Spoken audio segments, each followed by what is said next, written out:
आदमी यही चाहता है मैं पढ़े लिख करके बहुत ग्रेजुएट बनूं, नौकरी करूं, रुपया कमाऊं, ब्याह हो जाए, सुख भोगूं। बहुत से ऐसे संत भगवान हैं जो बहुत ग्रेजुएट हैं। कंप्यूटर में तो देखो, पढ़ाई लिखाई में तो देखो, पदों में देखो तो ऊंचे पदों का त्याग करके आए हैं। क्या चमत्कार वृंदावन ने प्रकट किया उनके जीवन में कि खूब पढ़ाई की, पदों पर पहुंचे, नौकरी पेशा सरकारी मिला, माता पिता के पास वैभव, अकेले बेटा, सब सुविधाएं, सबको लात मार करके संसार के भोगों को और प्रियाजू की शरण में वृंदावन में। ये क्या है? चमत्कार नहीं दिखाई दे रहा? जिसके लिए सब मर रहे हैं कि किसी तरह नौकरी लग जाए सरकारी, किसी तरह हम ग्रेजुएट हो जाए, किसी तरह हम पैसा कमाने लगे, तो जिनके दस्तखत से केवल पैसे निकलते हैं, ऐसे पदों पे बैठे हुए लोग बाबा जी बन करके वृंदावन धाम का एक चमत्कार नहीं दिखाई दे रहा? घोर संसार के भोगों के आकर्षण में जीव पिसता चला जा रहा है और वो भोगाकर्षण को लात मार करके भगवत धाम का आश्रय लिए।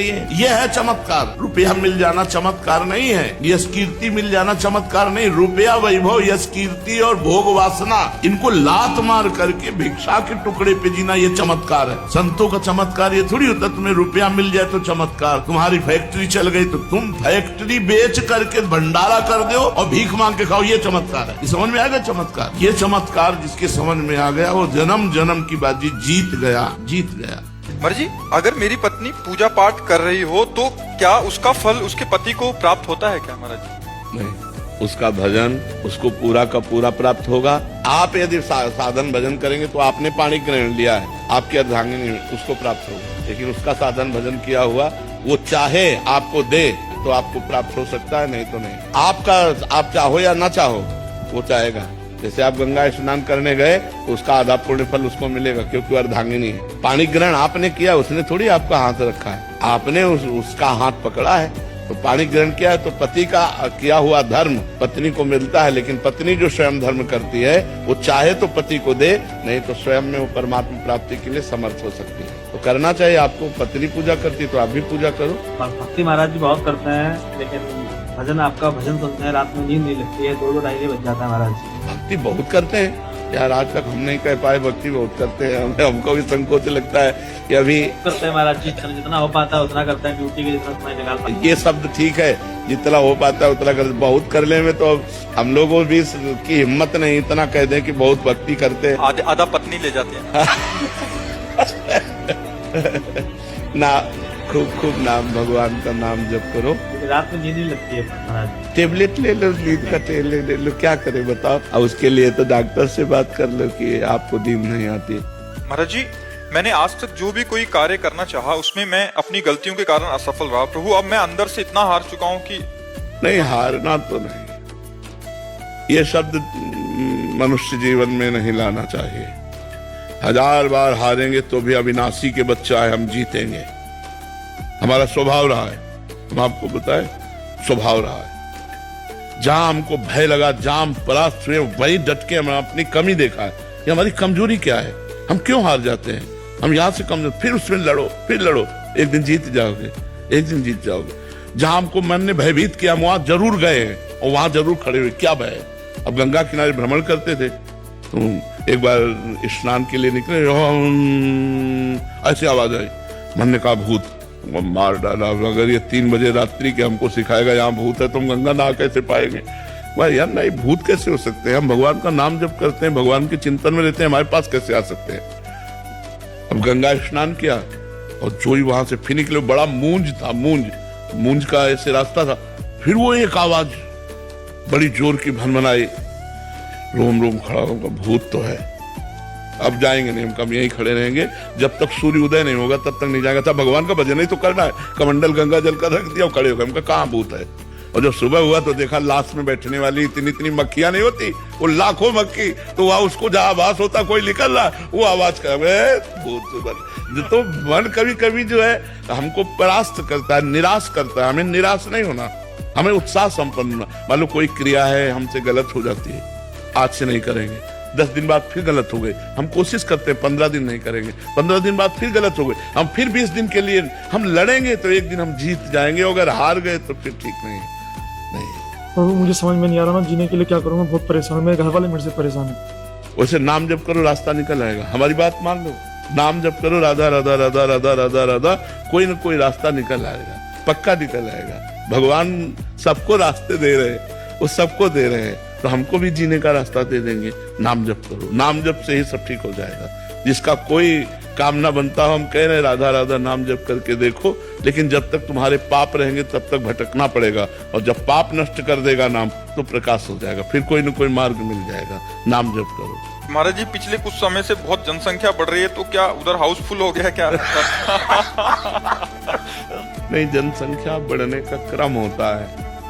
आप थोड़ी सी जगह में देखो, लाखों दीमक हैं, और वो लाखों जब मनुष्य रूप में आएंगे तो प्रदेश बस जाएगा। तो ऐसे अन्य जीवों का ट्रांसफर होता रहता है। अच्छा, वहाँ इतना बड़ा देह थोड़ी मिलता है, छोटा सा मिलता है, भोगना पड़ता है, यातना देह उसे है। जैसे एक केचुआ में है 100 चींटी लिपटी हुई है। अब सोचो, एक चींटी अपने इतने बड़े शरीर में काटती है तो अपने को परेशानी महसूस होने लगती है, और वो 100 चींटी उसके कोमल शरीर को, वो नरक ही तो भोग रहा है, नरक ही तो भोग रहा है। बड़ी योनियां हैं, बड़े, तो इसलिए बहुत अंगुल मात्र का शरीर और भोग भोगने होते हैं। प्रियजन और कई बुजुर्गों को भी ये कहते हुए सुना है कि जिंदगी बड़ी मुश्किल से मिलती है। यारो, जो भोग सकते हो भोगो, एंजॉय करो। नहीं, ये नहीं, हम ये जरूर इस बात पे हाँ कहते हैं कि जिंदगी बड़ी कीमती है यार, इसे गंदे कामों में नहीं, इसे अच्छे कामों में लगाओ, इससे भगवान की प्राप्ति कराओ। भक्ति भी कर लो बट एंजॉय भी करो। हमें तो आज तक नहीं समझ में आता कि एंजॉय है कहाँ। आपने भोगा, आपके पास क्या है अनुभूति, फिर वही भोगने की इच्छा है ना। शराब पिए नालियों में पड़े रहते हैं, एंजॉय है। एक दूसरे की हत्या कर रहे हैं, एंजॉय है। क्या एंजॉय, हमें बताओ ना, एंजॉय कहाँ कर सकते हो? वो आनंद पूछो कि हमारे हृदय में इतना आनंद रहता है, जैसे किसी नए लड़के का नई लड़की से ब्याह तय हो जाए तो उसको कितनी खुशी होती है। ऐसे हजारों गुना लाखों गुना आनंद हमें हर समय बना रहता है। मृत्यु सबका भय है और मृत्यु मेरा आनंद है। कब शरीर पूरा हो और मैं अपने प्रभु के पास जाऊं, एंजॉय करने, सच्चा एंजॉय होगा। और मरना है नहीं, वहाँ डायबिटीज नहीं होनी, high blood pressure, low blood pressure नहीं होला, वहाँ किडनी नहीं फेल है, वहाँ सब आनंद। यार एंजॉय करना है तो भगवान को भजन करो। कहाँ एंजॉय है? सब चिंतित है, सब शोकित है। जिनको तुम बड़ा आदमी समझते हो, जिनको बड़ा पदाधिकारी समझते हो, वो भी परेशान है। घर परिवार, नाना प्रकार की वासनाएं, इच्छाएं, सब परेशान है। बच्चा, अगर कभी किसी को शांति, विश्राम, आनंद और सुख मिला है तो भगवान की शरण में। एक अयोध्या का प्रसंग है। वशिष्ठ जी कुलगुरु थे, तो पूर्व किसी पाप के कारण उनको गलित कुष्ठ था, तो सभा में भी जाने से वो बहुत संकुचित होते।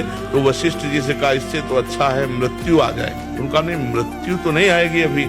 तो उनका प्रभु कोई औषधि या कुछ ऐसा जिससे गलित कुष्ठ, बोले औषधि भी काम नहीं करेगी, एक बार काम करेगा, तुम्हारी निंदा अयोध्या में होने लगे तो तुम गलित कुष्ठ से रहित हो जाओगे। तो उनका प्रभु, ऐसा कौन सा आचरण करूं? तो बोले, अगर गलत आचरण करोगे तो नष्ट ही नहीं होगा। तो बोले, अच्छा आचरण करेंगे तो बड़ाई होगी, निंदा कहां से होगी? तो वशिष्ठ जी ने विचारा, जो पहले राजा थे बड़े भाई, वो पधार चुके थे युद्ध में, उनकी पत्नी थी। बोले, 2 घंटे जाकर रामचरित सुनाया करो, 8 से 10 बजे तक रात्रि में रोज महल जाओ और उनको रामचरित सुनाओ। अब धीरे धीरे जो गेटमैन थे उनसे धीरे धीरे समाज में फैल कि यार बहुत ही नीच राजा है, भाभी तो माँ के समान होती है और ये 2 घंटे रहता है और अकेले जाता है, इसका मतलब कोई पवित्र भाव से थोड़ी जाता होगा, राजा है भाई। अब पूरे नगर में निंदाएं फैलने लगी कि ये जो राजा है तो बहुत अपवित्र आचरण वाला है अपने, और वो राजा के रामचरितमानस सुनाते, सारा गलित कुष्ठ नष्ट होने लगा। अब 1 महीना में उन्होंने कहा, गुरुजी अब सहन नहीं होता, इतनी निंदा हो रही है कि सहन नहीं होता है, और ये नाक का गलित कुष्ठ जा नहीं रहा है। तो बोले, नाक वाला नहीं जाएगा, अगर हम तुम्हारी निंदा कर दे तो अभी नाक का चला, हम जानते हैं तुम गलत कार्य नहीं किए। फिर पूरी सभा को बुलाया, जब गलित कुष्ठ खत्म हो गया, और उनकी भाभी को बुलाया और कहा, ये 2 घंटे क्या करते? तो गुरुजी ये रामचरितमानस सुनाते हैं जाकर। अब पूरी सभा, तो जब पूरे अयोध्या में निंदा फैली तो उनका गलित कुष्ठ चला गया। तो अगर हमारी निंदा हो रही तो हमारा कोई जो शारीरिक दंड होने वाला है वो भगवान निंदा के द्वारा हटा दिए।